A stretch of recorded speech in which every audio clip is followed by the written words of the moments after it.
What's up, everybody? It's Soren Baker here on Unique Access Entertainment. As always, please hit that subscribe button. It's right down there and it's free. That enables us to keep coming to y'all as often as possible. Now, today we have the honor and privilege of being joined by Buckwild. Thanks for coming through, sir. Oh, no doubt, man. It's an honor, you know what I'm saying? And privilege. It's like I forgot, but it's like, yo, I'm here now, huh? Better You late know? than never, as they say. Yeah. So, one of the many things that you worked on is now getting a reissue is the 1990 Now project that you did with self-titled back in the day. Um, so that being said, with this reissue, why do you think that this is an album that is worthy of being reissued? Oh man, it's hot. Like I know everyone says it's hot, and it stands the test of time because it's like a lot of people albums be like, oh, this is hot, and it's like, yo, it's 1 week in and 1 week out. You know what I'm saying? And it's like people been asking for this for years, and it's like it's only grown, and it's only intensified. So it's like I'm hoping it'll do well. People learning about it, and the more people learn about it, it grows. Yeah. And as Celph was telling me, he was excited to work with you and then use some of the beats you had actually made in the 90s, and then you guys re-upped it for the project. So, as I know from working with producers and being around stuff, what was it like for you taking some of your older material and then enhancing it or tweaking it to get it ready for the 1990 Now? Oh man, it was incredible because it's like, yo, Self is a talented individual, and it's like the concepts and stuff. Like, yo, it took me back to that time. You know what I'm saying? And it's like it's just one word to describe it. Like it's incredible. You know, and it's timeless. And it's like if if this was like a fluke, it's like, yo, people wouldn't ask for it. That's for sure. You Now, know? with on 1990 Now, there's a couple songs that are very different. The I Could Write a Rhyme and the Miss Those Days. So the I Could Write a Rhyme has a brighter sound than especially the beginning of the album, which is more darky, D.I.T.C. People that love that sound would know it for. So when Yeah. you so when you're making, you're very diverse, and we're going to get into a lot of that. But with I Could Write a Rhyme in particular, it has like a brighter sound, I guess you would say. Yeah, that's like one thing is like it's night and day because it's like I can write a rhyme and it's like it's a bright sound and it's like and the other one is like a very dark sound and it's like the diversity is like is impeccable because it's like as a producer it's like you have to like how do you say you have to nail it. It's like in order to do an album, like every album can't sound the same, and it's like you know in 1990 now it's like and like when you say you nailed it, it's like I was surprised how many people liked it, and it's like we definitely nailed it because it's like I'm hoping it'll grow. And it's like, is the expectation is like, yo, wow. Yeah, and then there's There Will Be Blood, one of the great posse songs on there that because it's got, in addition to self-titled, of course, it's got Sadat X, Grand Puba, AG, OC, Diamond D. So, as a producer, when you're doing a song or you're working with artists, but then you have to get so many people on one song, how do you or how do they adjust, and how have you learned to adapt to that? Well, I'll leave that probably to like the artist because it's like the artists like they adapt and it's like in actuality it's like I'm doing an album with AG and like the beats have to fit there. It's like it's got to be like you can't rhyme on anything. Everyone has to like the beat. You know what I'm saying? It's like when you have five people like different cuts, it's like everyone has to like the beat. It's like they gotta love it. Well, that's one of the great things about 1990 Now too, because with Swashbuckling, for instance, that's one of those where the beat changes on every verse.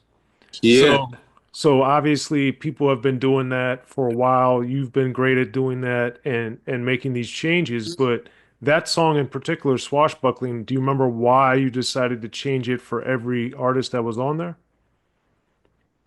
Like I think it was kind of Celph. Like Celph had the idea. It's like 5 beats, and it's like different artists, and it's like he's the mastermind behind the concepts, and it's like like doing something different. It's like in the '90s, people wouldn't be like, yo, you know what? I got a beat. I got 3 beats. It's like or whatever. It's like they wasn't doing that, and it's like this took it back. And it's like, yo, Swashbuckling is like, yo, he hit it on the money. And it's like, what every artist it was on there. Yeah, man. And then Treach is also on Out to Lunch, which Treach obviously is one of the great lyricists I would argue probably ever, but he also doesn't do that many The guest great. appearances. He's phenomenal. So he's also kind of an unusual guest on 1990 Now. So why do you think that he ended up fitting on so well with Out to Lunch? Because it's like when you say Treach, it's like people don't usually tag Treach for a verse, but it's like, yo, when Out to Lunch, like, yo, he fit perfectly.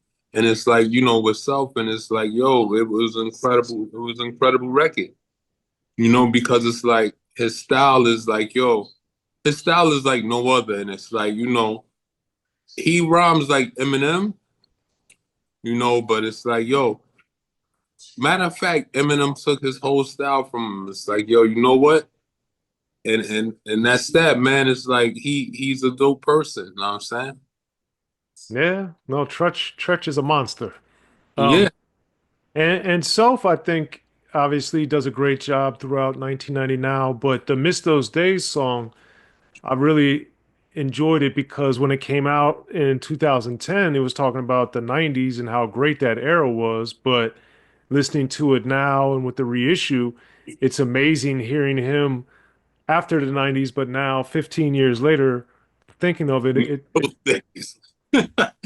I miss the '90s. I miss the 2000s, and it's like, yo, I'm just like, yo, in awe, like, yo, damn, man. It's like what happened to rap?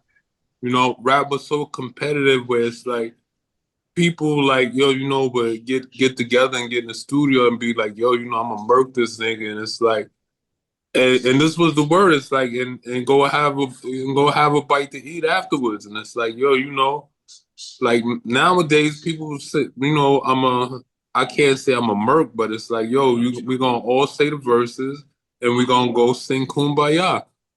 no, I remember to your point. I just remember like there was a very much athletic competitive spirit, whereas now it's too much of not too much, but it has shifted to where it's more like cool as opposed to I'm trying to be the best. Um, so do you remember specifically where you might have thought that that shifted or why that shifted or when it shifted in your opinion? I don't know, man. It's like those days go so fast, but it's hard to tell because it's like, yo, like again, it's like, yo, you know what? A person could be like, yo, like Pharaoh Marshall, like I gotta body him on this, and it's like that's what we say, yo, I'm gonna get him, and it's like they took the words, I'm gonna get him, and it's like, yo, they be like, yo, you know what? I'm gonna live with him. You know what I'm saying? It's like that's what it is, and March is like, like speaking of Pharaoh, he's a monster. You know what I'm saying? It's like and Andre 3000, and it's like a host of other people, but it's like back in the days, like people used to live for the underground. You know what I'm saying? It's like you can find people like, yo, you know what? This underground rapper is nice, and it's like he can't be underground. It's like a underground rapper and a commercial rapper is just like a swinging door. And it's like it's only one path to like, yo, you know what? I'm gonna be underground today, and I'm gonna be you know, commercial tomorrow, but it's like, you know, his like I take like Biggie and with RA. That's crazy. Like people say like, yo, you know, how did, you know, RA get Biggie? Like, yo, you know, he asked him, he's like, yo, he liked his stuff, and it's like he matched. It's like, yo, he matched together. And that's the Justified, commercial. Justified Dibs was no joke. Yeah, he's the most commercial artist, not crustified, but it's like if you look at Biggie, he was the most commercial artist to date, probably to date. And it's like, and it's like, yo, he did a record with Crustified Dibs. Buster did a record with MOP, like Annie Up, and people were like, yo, you know what? People rhyme because it's like, yo, they can rhyme. You know, like I don't think dudes nowadays can rhyme like, you know, like I want to be competitive. You know, and it's a lost art.